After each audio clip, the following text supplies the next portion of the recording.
ሰላም ጤና ይስጥልን ክቡራትና ክቡራን አድማጭ ተመልካቾቻችን እንደምን አላችሁ እንደምን ቆይታችኋል። ዛሬ ጥቅምት 11 2018 ያለውን የጥቁር ገበያ ሐዋላ ምንዛሪና የባንኮችን የምንዛሪ ዋጋ ተመን እንደዚሁም የግል ምንዛሪ ቢሮዎች በአሁን ሰዓት ላይ በስንት እየገዙ ነው በስንት እየሸጡ ነው የሚለው መረጃ በዚህ ቪዲዮአችን አንድ በአንድ አብረን እንመለከታለን። በዛሬው ዕለት በጥቁር ገበያ ሐዋላ ምንዛሪ የ14 ሀገራቶችን የምንዛሪ ዋጋ ተመን በተጨማሪም በባንኮች ደረጃ ደግሞ የ6 ባንኮችን የምንዛሪ ዋጋ ተመን ከ6 ባንኮች አሪፍ ምንዛሪ የምንዛሪ የሚገኘው ባንክ የትኛው ባንክ ነው የሚለው መረጃ በዚህ ቪዲዮአችን አንድ በአንድ አብረን እንመለከታለን። እንደዚሁም በግል ምንዛሪ ቢሮዎች የ6 ሀገራቶችን የምንዛሪ ዋጋ ተመን በዛሬው ዕለት ጨምሯል ወይስ ቀንሷል የሚለው መረጃ በዚህ ቪዲዮአችን አብረን እንቃኛለን። እነሆ ጥቁር ገበያ ወይም ደግሞ ሐዋላ እጅግ በጣም እየቀነሰ ይገኛል። በዛሬው ዕለትም በጣም ቅናሽ አሳይቷል። እናም የጥቁር ገበያ ወይም ደግሞ የሐዋላ ምንዛሪ ላይ ይህ የዶላር ጨረታ እጅግ በጣም ትልቅ ተጽዕኖ እንዳመጣበትም ያስመለክታል። ይህ ማለት ደግሞ ቀጣይ የሚደረገው የዶላር ጨረታ ምን ያህል ደግሞ ጫና እንደሚያደርስበት መገመት አይከብድም። እናም ቤተሰቦች ከዚህ በኋላ የጥቁር ገበያ ወይም ደግሞ የሐዋላ ምንዛሪ በዚህ አይነት የሚቀጥል ከሆነ ወደ ድሮ ወደ ነበረበት ባለፈው እንደነገርኳችሁ መመለሱ ማይቀር ነው። በተጨማሪም በዚሁ ልነግራችሁ የምፈልገው ነገር መንግስት በጣም ቁጥጥር እያበዛ ስለሆነ በጥቁር ገበያ ወይም ደግሞ በሐዋላ ምንዛሪ ገንዘባችሁን በአሁን ሰዓት ላይ ባትልኩ የተሻለ ይመስለኛል። አለበለዚያ መላክ ግዴታ አለብኝ ብላችሁ ካሰባችሁ ደግሞ እነዚህ ነገራቶች ማድረግ አለባችሁ። ይሄንን ነገር ስነግራችሁ እኔ እናንተን ላስፈራራችሁ ሳይሆን በጣም ጥንቃቄ ልታደርጉ ይገባል ለማለት ያክል ነው። እናንተ ለፍታችሁ ግራችሁ ያመጣችሁትን ገንዘብ ለትንሽ ብር ልዩነት ብላችሁ እንዳትወረሱ ለማለት ያክል ነው። እናም ቤተሰቦች በጥቁር ገበያ ግዴታ መላክ አለብኝ ብላችሁ ካሰባችሁ እነዚህን ብታደርጉ የተሻለ ይመስለኛል።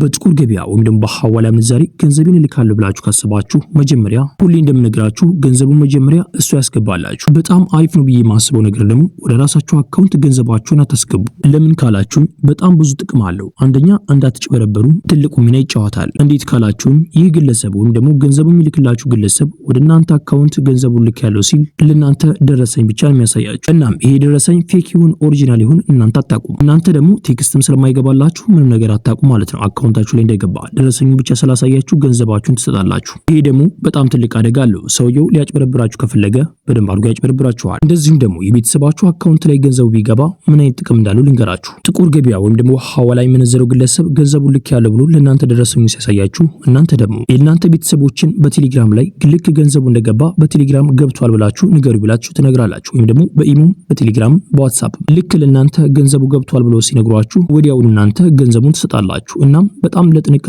የተሻለ ይመስለኛል። እስኪ እናንተ ደግሞ ያላችሁን አስተያየት በኮሜንት ላይ አሳውቁኝ። በተጨማሪም የቤተሰባችሁ አካውንት ላይ ገንዘባችሁን ስታስገቡ የምታገኙት ሌላ ጥቅም አለ። እሱ ምንድነው? አብረን እንመልከተው። ይህን ነገር በጣም በተደጋጋሚ ነግራችኋለሁ። በጣም ወሳኝ ነገር ስለሆነ ነው አሁንም ነግራችሁ። ቤተሰቦች የራሳችሁ አካውንት ላይ ገንዘባችሁን አስገብታችሁ እዛው ሳዑዲ ወይም ደግሞ ዱባይ ያላችሁ የሆነ ችግር ቢያጋጥማችሁ ያ ችግር ደግሞ በገንዘብ የሚፈታ ከሆነ እናንተ ደግሞ ኢትዮጵያ ባሉ ባንኮች የራሳችሁ አካውንት ላይ ገንዘባችሁን አስገብታችኋል። ግዴታ ማድረግ ያለባችሁ ግዴታ ወደ ኢትዮጵያ መጣት አለባችሁ። ከዛ ሆናችሁ ማውጣት ስለማትችሉ ማለት ነው። እናም በጣም ልትቸገሩ ስለምትችሉ በጣም ጥንቃቄ ብታደርጉ የተሻለ ነው። እንደዚሁም ደግሞ የቤተሰባችሁ አካውንት ላይ ቢሆን ግን በሆነ ሰዓት ችግር ቢያጋጥማችሁ ያም ችግር በገንዘብ የሚፈታ ከሆነ ወዲያውኑ እናንተን ገንዘብ ወዲያውኑ ወደ እናንተ መላክ ይችላሉ። እናም ቤተሰቦች ይህን ነገር በጣም ትኩረት አድርጋችሁ ብታዩት የተሻለ ይመስለኛል። አብዛኞቻችሁ እህትና ወንድሞቼ ገንዘባችሁን ወዲያውኑ ስትቀበሉ ወዲያውኑ ትልካላችሁ ወይም ደግሞ አጠራቅማችሁ የ7 ወር የ8 ወር እንደዚሁም ደግሞ የ5 ወር አጠራቅማችሁ ወዲያውኑ ትልካላችሁ። እናም ቤተሰቦች ገንዘባችሁን ወደዚህ አጠቃላይ ባትልኩም የተሻለ ይመስለኛል። እንደዚሁም ደግሞ ልነግራችሁ ፈልገው ገንዘባችሁን ዝም ብላችሁ ባንክ ቤት ለማስቀመጥ ከሆነ የምትልኩት በጣም ተሸውዳችኋል። ገንዘባችሁን ዝም ብላችሁ ባንክ ቤት ለማስቀመጥ ለምን ትልካላችሁ? እኔ ሁሌም ነግራችሁ የሆነ ነገር ላይ ኢንቨስት አድርጉበት። ሁሌም ነግራችሁ ነገር ይሄ ነገር ነው። ብዙ ገንዘብ ካላችሁ ለእናንተ የሚሆነውን አስቀርታችሁ ሌላውን ገንዘብ የሆነ ነገር ላይ ኢንቨስት ወይም ደግሞ የሆነ ነገር ግዙበት። ሲገዙ ደግሞ በጣም አሪፍ ትርፋማ ያደርገኛል ብላችሁ የምታስቡትን ነገር ሪሰርች ሰርታችሁ ብትገዙ የተሻለ ይመስለኛል። እናንተ ከምትሰሩት የበለጠ በጣም ትርፋማ ሊያደርጋችሁ ይችላል። እናም በደንብ አድርጋችሁ ብታስቡበት የተሻለ ይመስለኛል። ቤተሰቦች አብዛኛውን ጊዜ እንደምነግራችሁ ሁልጊዜ የሚባል ደረጃ ማለት ነው አሁንም ነግራችሁ ነገር ወርቅ ብትገዙ የተሻለ ይመስለኛል። እናንተም ደግሞ የተሻለ ሪሰርች ሰርታችሁ ከወርቅም የተሻለ ነገር ላይ ኢንቨስት ብታደርጉ የተሻለ ይመስለኛል።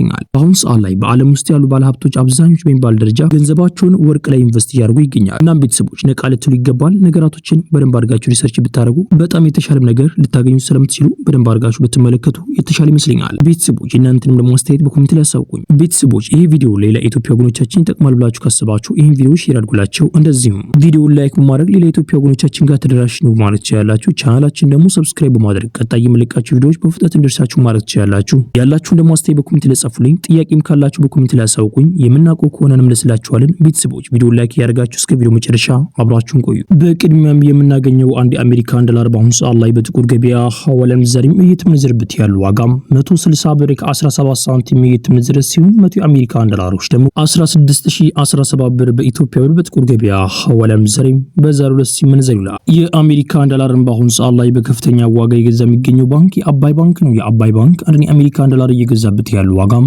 147 ብር ከ90 ሳንቲም እየገዛ ሲሆን እየሸጠበት ያለው ዋጋ ደግሞ 150 ብር ከ86 ሳንቲም እንሽጣሉ። የኢትዮጵያ ንግድ ባንክ አንድ የአሜሪካን ዶላር እየገዛበት ያለው ዋጋም 145 ብር ከ29 ሳንቲም እየገዛ ሲሆን እየሸጠበት ያለው ዋጋ ደግሞ 148 ብር ከ20 ሳንቲም እንሽጣሉ።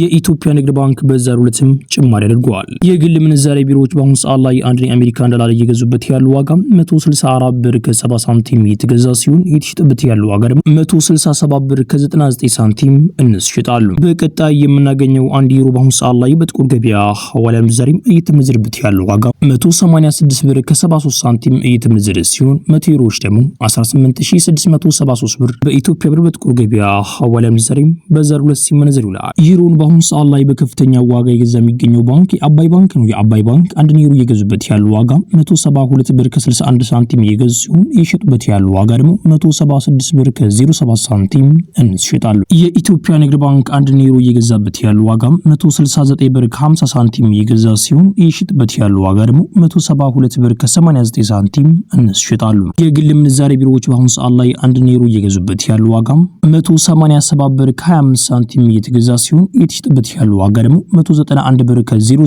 ሳንቲም እንሽጣሉ። በቀጣይ የምናገኘው አንድ ስዊስ ፍራንክ በአሁኑ ሰዓት ላይ በጥቁር ገበያ ሐዋላ ምንዛሬም እየተመነዘረበት ያለው ዋጋም 202 ብር ከ13 ሳንቲም እየተመነዘረ ሲሆን 100 ስዊስ ፍራንኮች ደግሞ 20213 ብር በኢትዮጵያ ብር በጥቁር ገበያ ሐዋላ ምንዛሬም በዛሬው ዕለት ሲመነዘር ይውላል። የስዊስ ፍራንክ በአሁኑ ሰዓት ላይ በከፍተኛ ዋጋ እየገዛ የሚገኘው ባንክ የአባይ ባንክ ነው። የአባይ ባንክ አንድ ስዊስ ፍራንክ እየገዛበት ያለው ዋጋ 185 ብር ከ07 ሳንቲም እየገዛ ሲሆን እየሸጠበት ያለው ዋጋ ደግሞ 188 ብር ከ77 ሳንቲም እንሽጣሉ። በቀጣይ የምናገኘው አንድ የካናዳ ዶላር በአሁኑ ሰዓት ላይ በጥቁር ገበያ ሐዋላ ምንዛሬም እየተመነዘረበት ያለው ዋጋ 114 ብር ከ22 ሳንቲም እየተመነዘረ ሲሆን 100 የካናዳ ዶላሮች ደግሞ 11422 ብር በኢትዮጵያ ብር በጥቁር ገበያ ሐዋላ ምንዛሬም በዛሬው ዕለት ሲመነዘር ይውላል። የካናዳ ዶላርን በአሁኑ ሰዓት ላይ በከፍተኛ ዋጋ እየገዛ የሚገኘው ባንክ የአዋሽ ባንክ ነው። የአዋሽ ባንክ አንድ የካናዳ ዶላር በአሁኑ ሰዓት ላይ እየገዛበት ያለው ዋጋ 105 ብር ከ28 ሳንቲም እየተገዛ ሲሆን እየተሸጠበት ያለው ዋጋ ደግሞ 107 ብር ከ38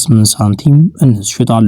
በቀጣይ የምናገኘው አንድ አውስትራሊያን ዶላር በአሁኑ ሰዓት ላይ በጥቁር ገበያ ሐዋላ ምንዛሬም እየተመነዘረበት ያለው ዋጋ 105 ብር ከ29 ሳንቲም እየተመነዘረ ሲሆን 100 አውስትራሊያን ዶላሮች ደግሞ 10529 ብር በኢትዮጵያ ብር በጥቁር ገበያ ሐዋላ ምንዛሬም በዛሬው ዕለት ሲመነዘር ይውላል። የአውስትራሊያን ዶላርን በአሁኑ ሰዓት ላይ በከፍተኛ ዋጋ እየገዛ የሚገኘው ባንክ የአባይ ባንክ ነው። የአባይ ባንክ አንድ የአውስትራሊያን ዶላር እየገዛበት ያለው ዋጋ 94 ብር ከ83 ሳንቲም እየገዛ ሲሆን እየሸጠበት ያለው ዋጋ ደግሞ 96 ብር ከ73 ሳንቲም እንሽጣሉ። በቀጣይ የምናገኘው አንድ ፓውንድ ስተርሊንግ በአሁኑ ሰዓት ላይ በጥቁር ገበያ ሐዋላ ምንዛሬም እየተመነዘረበት ያለው ዋጋም 214 ብር ከ57 ሳንቲም እየተመነዘረ ሲሆን 100 ፓውንድ ስተርሊንጎች ደግሞ 21457 ብር በኢትዮጵያ ብር በጥቁር ገበያ ሐዋላ ምንዛሬም በዛሬው ዕለት ሲመነዘር ይውላል። የፓውንድ ስተርሊንግ በአሁኑ ሰዓት ላይ በከፍተኛ ዋጋ እየገዛ የሚገኘው ባንክ የአባይ ባንክ ነው። የአባይ ባንክ አንድ ፓውንድ ስተርሊንግ በአሁኑ ሰዓት ላይ እየገዛበት ያለው ዋጋም 198 ብር ከ20 ሳንቲም እየተገዛ ሲሆን እየተሸጠበት ያለው ዋጋ ደግሞ 202 ብር ከ16 ሳንቲም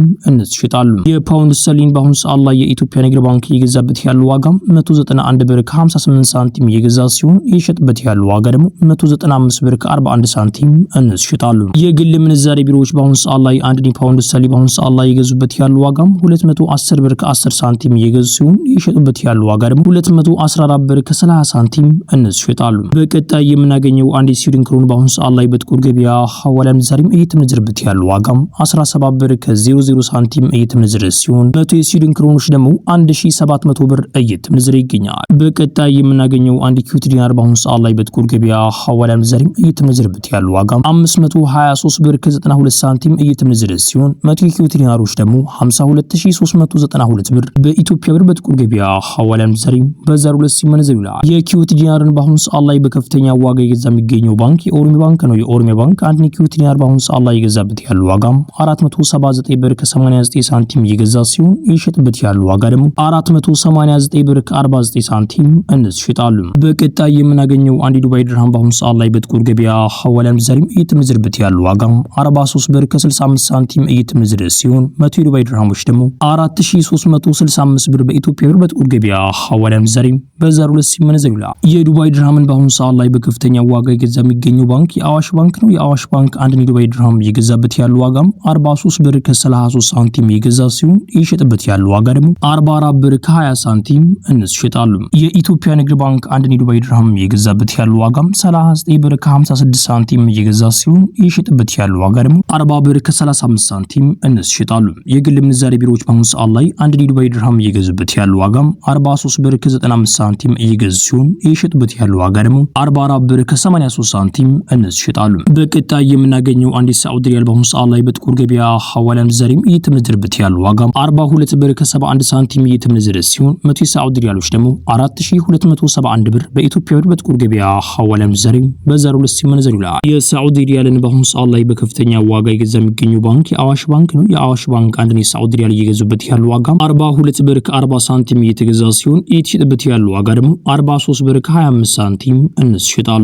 የኢትዮጵያ ንግድ ባንክ አንድ የሳዑዲ ሪያል እየገዛበት ያለው ዋጋም 38 ብር ከ74 ሳንቲም እየገዛ ሲሆን እየሸጠበት ያለው ዋጋ ደግሞ 39 ብር ከ51 ሳንቲም ይሸጣሉ። የግል ምንዛሬ ቢሮዎች በአሁኑ ሰዓት ላይ አንድ የሳዑዲ ሪያል እየገዙበት ያለው ዋጋም 43 ብር ከ10 ሳንቲም እየገዙ ሲሆን እየሸጡበት ያለው ዋጋ ደግሞ 43 ብር ከ96 ሳንቲም ይሸጣሉ። በቀጣይ የምናገኘው አንድ ኦማን ሪያል በአሁኑ ሰዓት ላይ በጥቁር ገበያ ሐዋላ ምንዛሬም እየተመነዘረበት ያለው ዋጋም 416 ብር ከ95 ሳንቲም እየተመነዘረ ሲሆን 100 የኦማን ሪያሎች ደግሞ 41695 ብር በኢትዮጵያ ብር በጥቁር ገበያ ሐዋላ ምንዛሬም በዛሬው ዕለት ሲመነዘር ይውላል። በቀጣይ የምናገኘው አንድ ጆርዳን ዲናር በአሁኑ ሰዓት ላይ በጥቁር ገበያ ሐዋላ ምንዛሬም እየተመነዘረበት ያለው ዋጋም 226 ብር ከ32 ሳንቲም እየተመነዘረ ሲሆን 100 የጆርዳን ዲናሮች ደግሞ 22632 ብር በኢትዮጵያ ብር በጥቁር ገበያ ሐዋላ ምንዛሬም በዛሬው ዕለት ሲመነዘር ይውላል። በቀጣይ የምናገኘው አንድ ባህሪን ዲናር በአሁኑ ሰዓት ላይ በጥቁር ገበያ ሐዋላ ምንዛሬም እየተመነዘረበት ያለው ዋጋም 425 ብር ከ68 ሳንቲም እየተመነዘረ ሲሆን 100 የባህሪን ዲናሮች ደግሞ 42565 ብር በኢትዮጵያ ብር በጥቁር ገበያ ሐዋላ ምንዛሬም በዛሬው ዕለት ሲመነዘር ይውላል። በቀጣይ የምናገኘው አንድ የእስራኤል ሽቅል በአሁኑ ሰዓት ላይ በጥቁር ገበያ ሐዋላ ምንዛሬም እየተመነዘረበት ያለው ዋጋም 48 ብር ከ82 ሳንቲም እየተመነዘረ ሲሆን 100 የእስራኤል ሽቅሎች ደግሞ 4882 ብር በኢትዮጵያ ብር በጥቁር ገበያ ሐዋላ ምንዛሬም በዛሬው ዕለት ሲመነዘር ይውላል። ቤተሰቦች የዛሬው ምንዛሬ መረጃ ይህን መስል ነበር። ቤተሰቦች እንደተመለከትነው እንግዲህ የጥቁር ገበያ ወይም ደግሞ የሐዋላ ምንዛሬ የ2 ብር ቅናሽ አድርጓል በዛሬው ዕለት ማለት ነው። እንደዚህም ደግሞ የባንኮች ምንዛሬ ዋጋትም እየጨመረ ይገኛል። ቤተሰቦች የዛሬው መረጃ ይህን መስል ነበር። ቤተሰቦች ይሄ ቪዲዮ ሌላ ኢትዮጵያ ወገኖቻችን ይጠቅማል ብላችሁ ካሰባችሁ ይሄን ቪዲዮ ሼር አድርጉላቸው። እንደዚህም ደግሞ ቪዲዮ ላይክ ማድረግ ሌላ ኢትዮጵያ ወገኖቻችን ጋር ተደራሽ ነው ማድረግ ትችላላችሁ። ቻናላችን ደግሞ ሰብስክራይብ በማድረግ ቀጣይ የምንለቃቸው ቪዲዮዎች በፍጥነት እንዲደርሳችሁ ማድረግ ትችላላችሁ። ያላችሁ ደግሞ አስተያየት በኮሜንት ላይ ጻፉልኝ። ጥያቄም ካላችሁ በኮሜንት ላይ አሳውቁኝ። የምናውቀው ከሆነ እንመልስላችኋለን ኢንሻአላህ። በቀጣይ ቪዲዮ እስከምንገናኝ ቸር ቆዩልኝ።